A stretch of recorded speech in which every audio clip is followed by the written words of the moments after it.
Leaders aren't born, they are made. And they are made just like anything else, through hard work.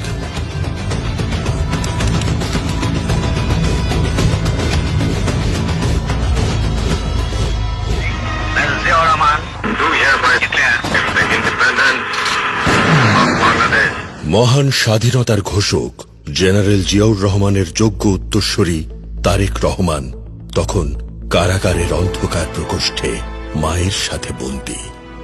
স্বাধীনতার ঘোষণা থেকে বিজয় অর্জন পর্যন্ত সীমাহীন রক্ত, আপোষহীন ত্যাগ ও সংগ্রামের মধ্য দিয়ে জন্ম নেয় একটি স্বাধীন দেশ, বাংলাদেশ, যার জন্মের ইতিহাসের সাথে মিশে আছে তারেক রহমানের নাম, যার কাছে বাংলাদেশী প্রথম, বাংলাদেশী শেষ। প্রথম বাংলাদেশ আমার, শেষ বাংলাদেশ, জীবন বাংলাদেশ আমার, মরণ বাংলাদেশ, বাংলাদেশ, বাংলাদেশ, বাংলাদেশ। 1981 সালে প্রেসিডেন্ট জিয়াউর রহমান শহীদ হবার পরের 11 বছরে একই সাথে তেজোদ্দীপ্ত কর্মী ও বুদ্ধিদীপ্ত নেতা হিসেবে গড়ে তোলেন নিজেকে। আমার এই শার্টটাই আব্বুর ছিল, আমি এটাই বানিয়ে দিয়েছে। বাবার শার্ট রিসাইজ করে পরা ছেলেটি স্বনির্ভর বাংলাদেশ গড়ার প্রত্যয়ে বাংলাদেশী জাতীয়তাবাদকে ধারণ করে 1988 সালে বগুড়ার গাবতলী উপজেলা বিএনপির ফর্ম পূরণের মাধ্যমে প্রাথমিক সদস্যপদ লাভ করে আবির্ভূত হন রাজনীতির মহামঞ্চে। সাংগঠনিক দক্ষতায় 1992 সালে গাবতলী উপজেলা বিএনপির 1 নম্বর সদস্যপদ লাভ করেন। 21 বছরের স্বাধীন দেশের মানুষের অর্থনৈতিক ও রাজনৈতিক মুক্তির বার্তা নিয়ে পথে প্রান্তরে ছুটে চলেন 25 বছরের এক দুর্দমনীয় দেশপ্রেমিক তরুণ। এরপর বগুড়া জেলা কমিটির 1 নম্বর সদস্য হয়ে চৌকস নেতৃত্বে 75টি সাংগঠনিক জেলার মধ্যে বগুড়া জেলা বিএনপিকে করে তোলেন রোল মডেল। দলের নেতৃত্ব নির্বাচনে, গণতন্ত্র প্রতিষ্ঠায়, গোপন ব্যালট প্রচলনের মতো নানা পদক্ষেপে রাজনীতির ভাষা রপ্ত করে 2টি জাতীয় নির্বাচনে সুপ্ত শক্তি হয়ে নিশ্চিত করেন বিএনপির বিজয়। 2001 সালে বিএনপির অবিস্মরণীয় বিজয়ের নেপথ্যে মূল নায়ক ছিলেন তারেক রহমান।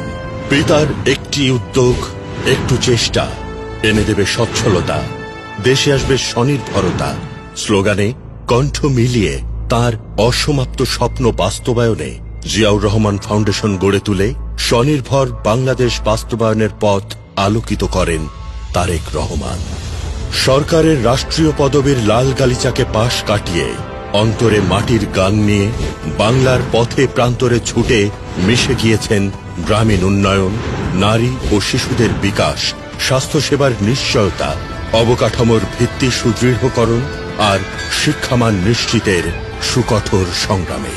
কর্মীদের প্রবল ভালোবাসায় 2002 সালে বিএনপির সিনিয়র যুগ্ম মহাসচিবের দায়িত্ব গ্রহণ করেন।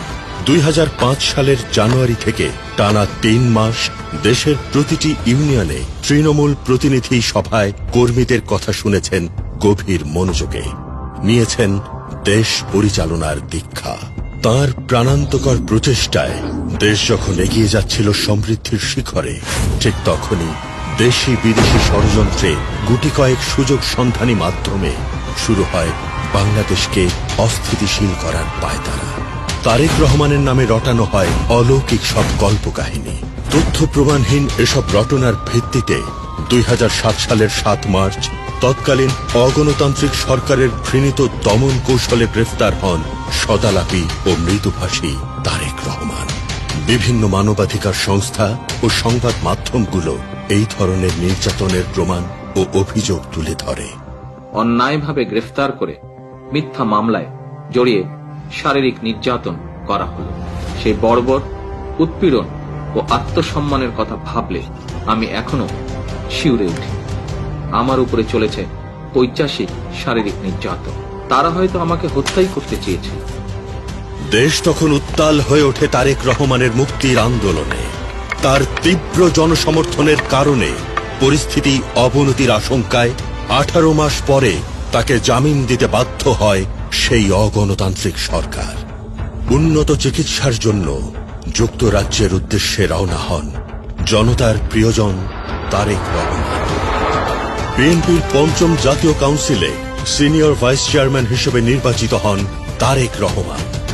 2018 সালে ফ্যাসিস্ট সরকারের নাটকীয় বিচারিক আদালত বিএনপি চেয়ারপারসন বেগম খালেদা জিয়াকে কারাদণ্ড দেবার পর বাংলাদেশ জাতীয়তাবাদী দলের ভারপ্রাপ্ত চেয়ারম্যান হিসেবে দায়িত্ব গ্রহণ করেন তারেক রহমান। শুরু হয় এক নতুন যাত্রা, টেক ব্যাক বাংলাদেশ। আমাদের উদ্দেশ্য মানুষের ভোটের অধিকার প্রতিষ্ঠা করা, টেক ব্যাক বাংলাদেশ। মানুষের গণতান্ত্রিক অধিকারকে ধ্বংস করে যখন ফ্যাসিস্ট সরকার একতরফা নির্বাচন করল, তখন তিনি গণতন্ত্রের অতন্দ্র প্রহরী হয়ে রইলেন। আমাকে ভোট দিতে হবে এমন কোনো কথা নেই, আপনার ভোট আপনিই দিবেন, যাকে ইচ্ছা আপনিই দিবেন, কিন্তু আমার হাতকে আপনি শক্তিশালী করুন, আমাকে সহযোগিতা করুন, যাতে আমি আপনার ভোটের অধিকার প্রতিষ্ঠা করতে পারি। মানুষের গণতান্ত্রিক অধিকার ও সমগ্র রাষ্ট্র ব্যবস্থাকে ধ্বংস করে ফ্যাসিস্ট সরকার যখন বাংলাদেশকে একটি অকার্যকর রাষ্ট্র হিসেবে প্রতিষ্ঠা করে, তখন রাষ্ট্রীয় কাঠামো মেরামতের লক্ষ্যে 2023 সালের 13 জুলাই তারেক রহমান ঘোষণা করেন 31 দফা। কিন্তু বাংলাদেশকে তখন ঘিরে রেখেছে ফ্যাসিস্ট সরকারের কালো ছায়া। দুর্নীতির অন্ধকার প্রকোষ্ঠে নিমজ্জিত হতে হতে যখন খাদের কিনারায় বাংলাদেশ, তখন আসে 2024, আসে এক উত্তপ্ত জুলাই। ছাত্র জনতার এক বিরল গণ অভ্যুত্থানের সাক্ষী হয় পৃথিবী। সেই অভ্যুত্থানকে রাজনৈতিক ও সুনির্দিষ্ট লক্ষ্যে ঐক্যবদ্ধ ও সংগঠিত করায় তারেক রহমানের ভূমিকা অপরিহার্য। সব অন্ধকারের যেমন একদিন শেষ হয়, তেমনি 5 আগস্ট পতন ঘটে ফ্যাসিস্ট সরকারের। দেশব্যাপী যখন বিশৃঙ্খলা, বিপ্লব পরবর্তী উত্তেজনা, তখনই আবার দেশ নেতার ভূমিকায় তারেক রহমান। কেউ দয়া করে নিজের হাতে আইন তুলে নেবেন না। প্রতিহিংসা, প্রতিশোধে লিপ্ত হবেন না দয়া করে। বিচারের ভার নিজ হাতে দয়া করে তুলে নেবেন। 36 বছরেরও বেশি সময় ধরে পাড়ি দিয়েছেন ঝঞ্ঝা বিক্ষুব্ধ পথ, সামাল দিয়েছেন বহু শোক ও সংকট। ষড়যন্ত্র, সমালোচনা ও শতমুখী অপপ্রচার তাকে থামিয়ে রাখতে পারেনি। স্বাবলম্বী বাংলাদেশ গড়ে তোলার নিরলস প্রচেষ্টা তাকে পৌঁছে দিয়েছে এই বদ্বীপের প্রতিটি মানুষের হৃদয়ে। দেশ ও জনতা তাকে দিয়েছে তার অবশ্যম্ভাবী পরিচয়, নতুন বাংলাদেশের কান্ডারি। সময়ের প্রয়োজনে আজ দেশের মানচিত্র ছাপিয়ে বিশ্ব রাজনীতির প্রেক্ষাপটে তিনি হয়ে উঠেছেন এশিয়ার অন্যতম প্রাসঙ্গিক ব্যক্তিত্ব, আগামীর গণতান্ত্রিক বাংলাদেশের সবচেয়ে উজ্জ্বল নক্ষত্র। Tarique Rahman, the great visionary leader.